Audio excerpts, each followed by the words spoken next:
Hello, I'm back.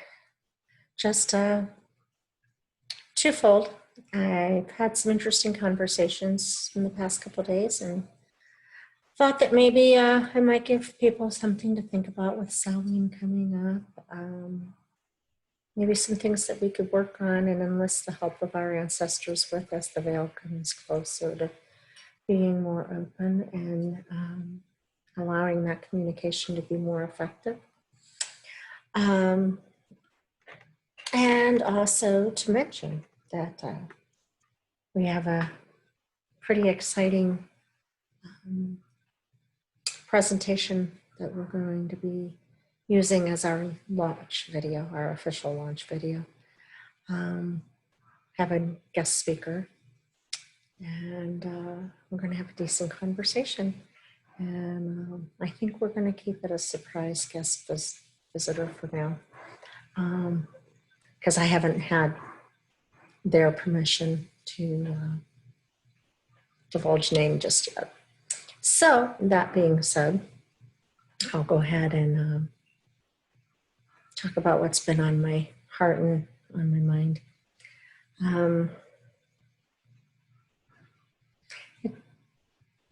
It's harsh, but good.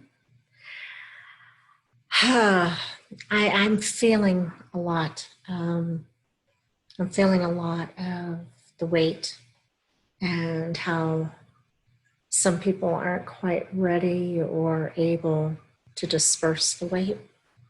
So in that, it makes it difficult to maintain balance, to maintain wholeness, because, well, pieces and parts kind of go along, you know, that soul loss that we get.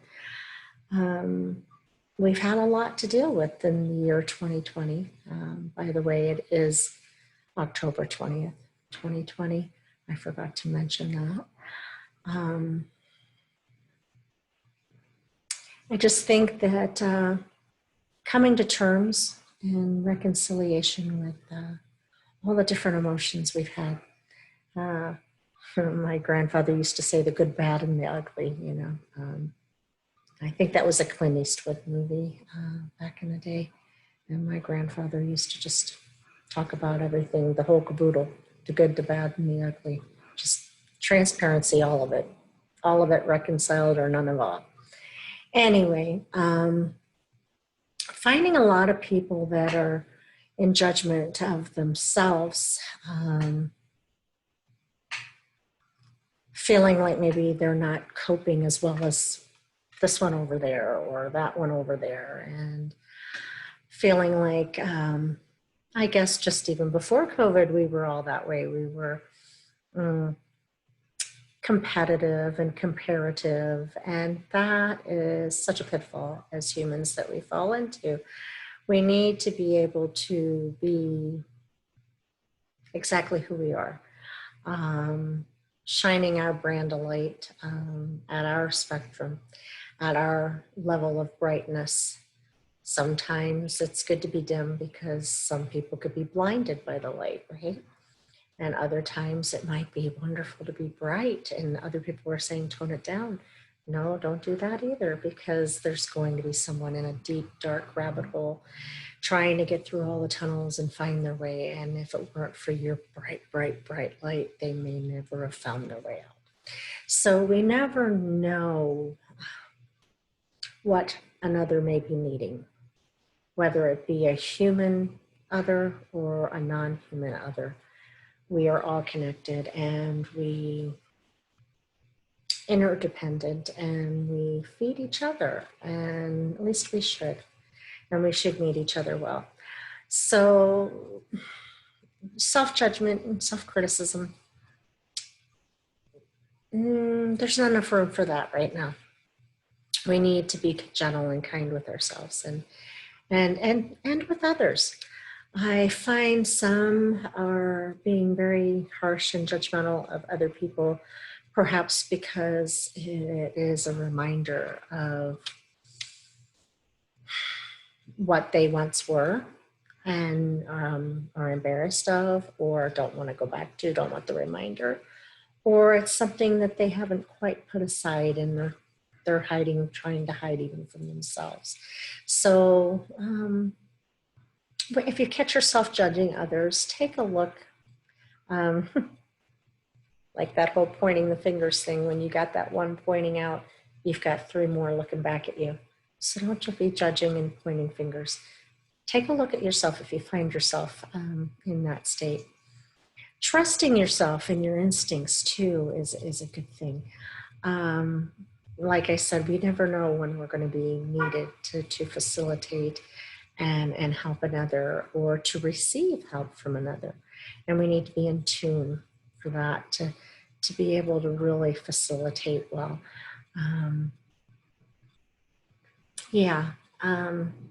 We'll have discussions where we talk about that more. But I really truly think that it's important that we trust those instincts and those inklings and the promptings when we feel that Spirit is calling us to do something or calling us not to do something, because mayhap we are to be allowing someone else to do. And sometimes us not doing, we're doing a greater service. So that being said, trust all those things. And part of the things that I've been trying to work with for myself, as well as those that I counsel.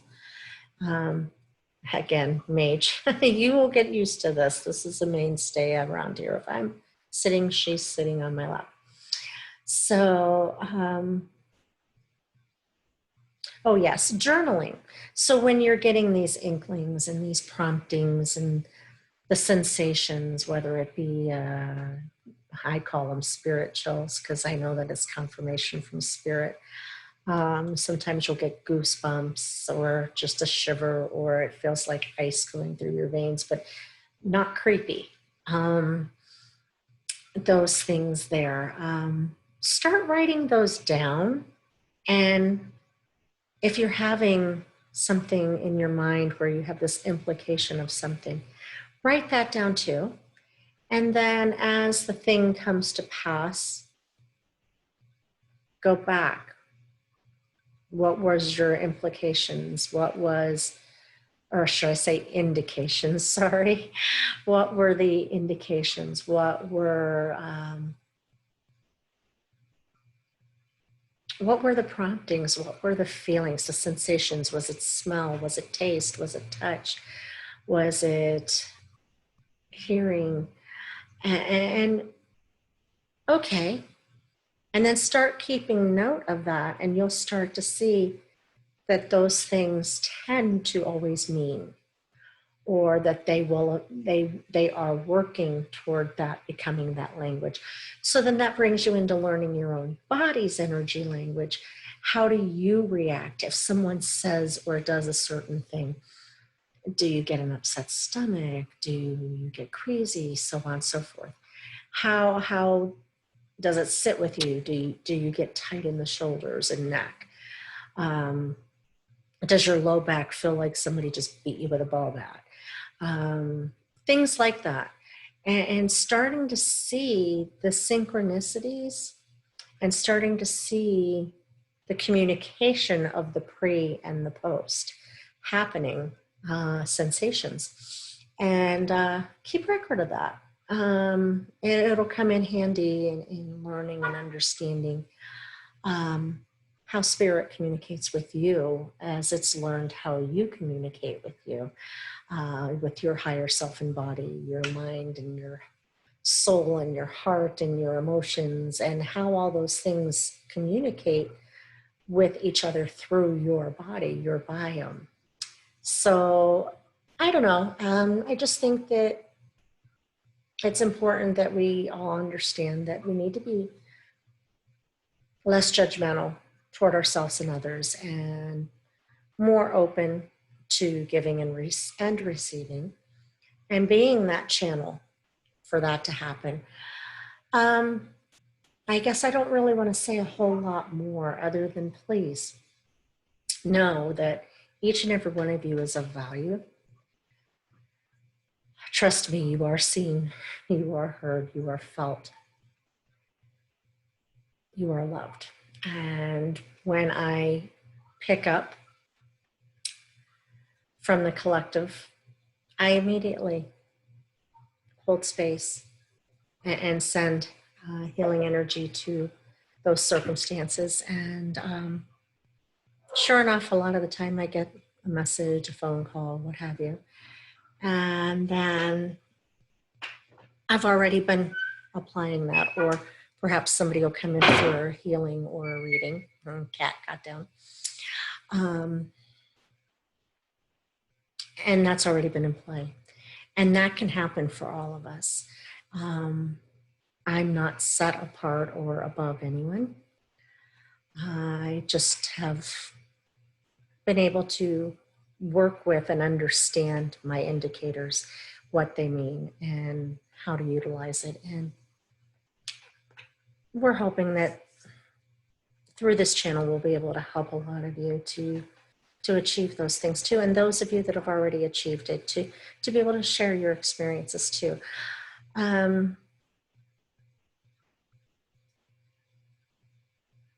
Just shine your brand of shining. As one part of the collective.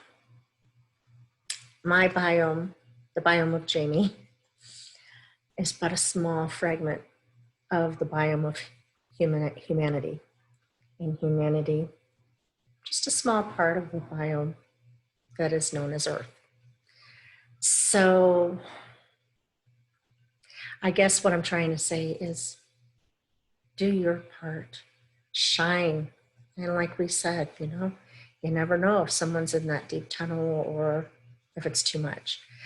So don't worry about toning it up or toning it down and worrying about, because if you are being your brand, universe will bring and match you to the circumstances that are necessary for you or that you are necessary for, and things will be met well.